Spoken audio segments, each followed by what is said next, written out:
Hi, I'm Talia from Little House on Laurel. Today I'm going to show you a new recipe that's perfect for your fall meals. This recipe is called pumpkin seed pesto.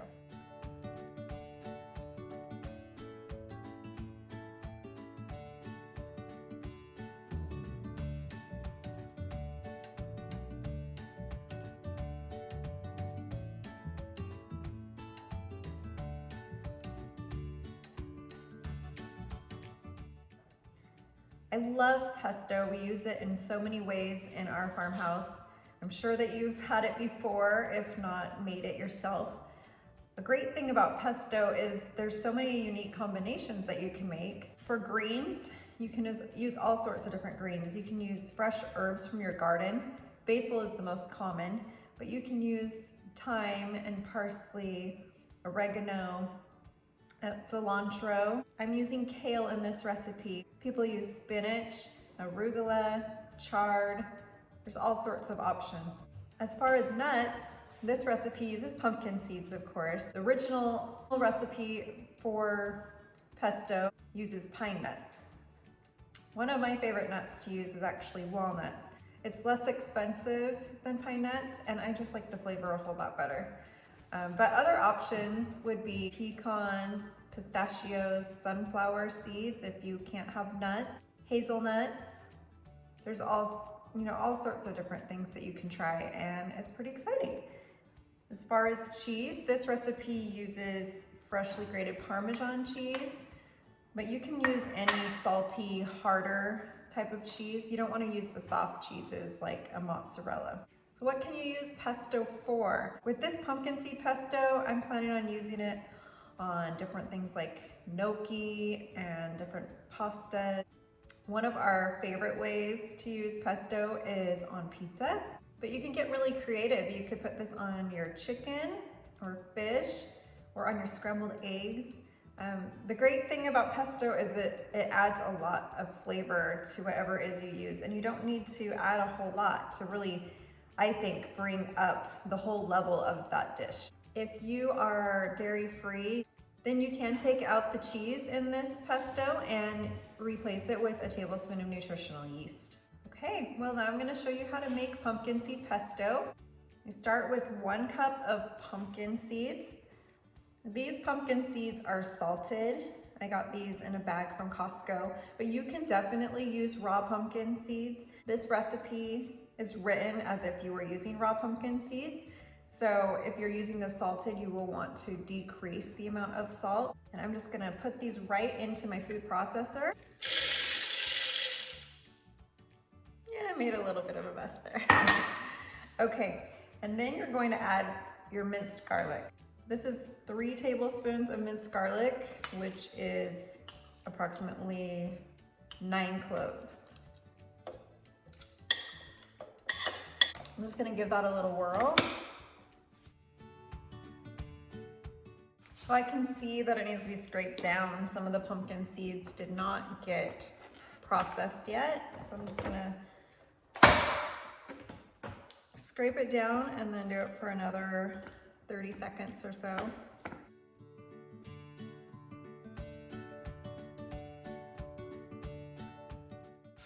Okay, and right now we're not going for a complete puree because it will not puree when it just has the pumpkin seeds and the garlic. We just kind of wanted to get it all chopped up. So next I'm gonna add 3 cups of packed kale. This is fresh kale. It hasn't been blanched or cooked or anything like that. And it's removed from the stems.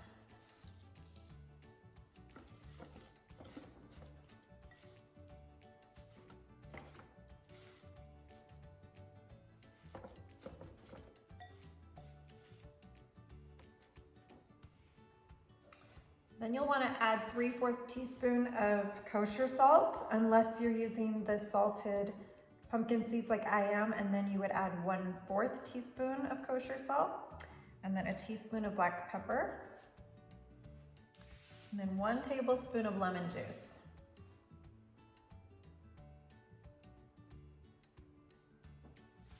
The lemon juice is helping to cut down a little bit of the bitterness of the kale. All right, so we're gonna put the lid on. I'm going to press puree again, or you can chop it on low. I'm going to slowly put 1.5 cups of olive oil through this chute, and it will combine with the rest of the ingredients and start to help it puree.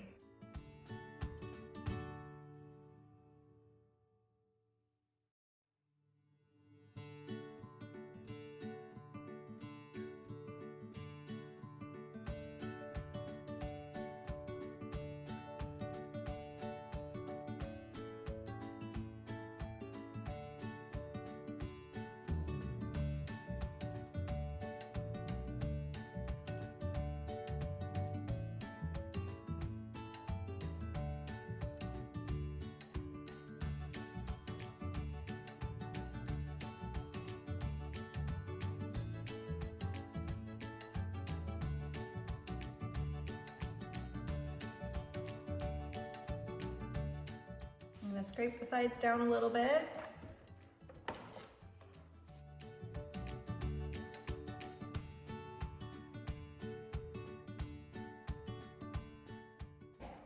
And run it for a little bit longer.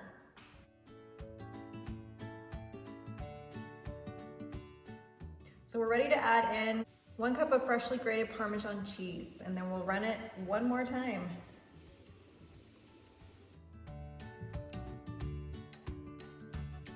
Okay, so that's all it takes. I'm gonna scoop some into a bowl.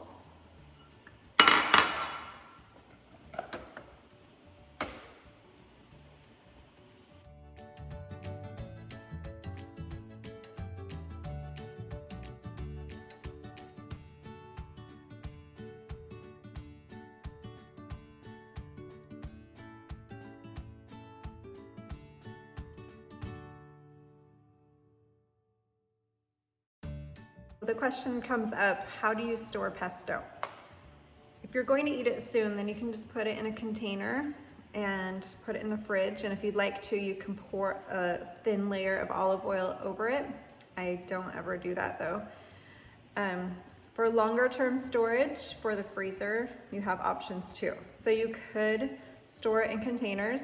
I prefer smaller than this though. So yes, you can freeze it in glass containers.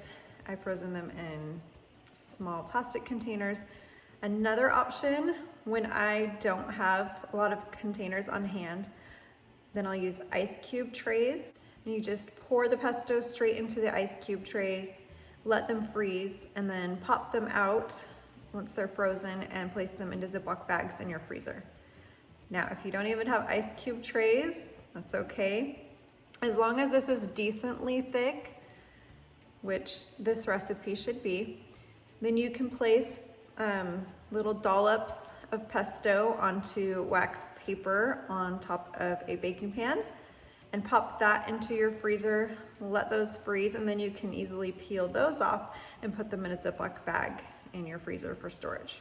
So you have lots of options so that you don't have to try to figure out how you're gonna use a whole bunch of pesto at once, because this isn't even quite half of what this recipe makes. I, for one, am super excited to try this pumpkin seed pesto in my different fall recipes. All right, well, I hope you enjoy. See you later.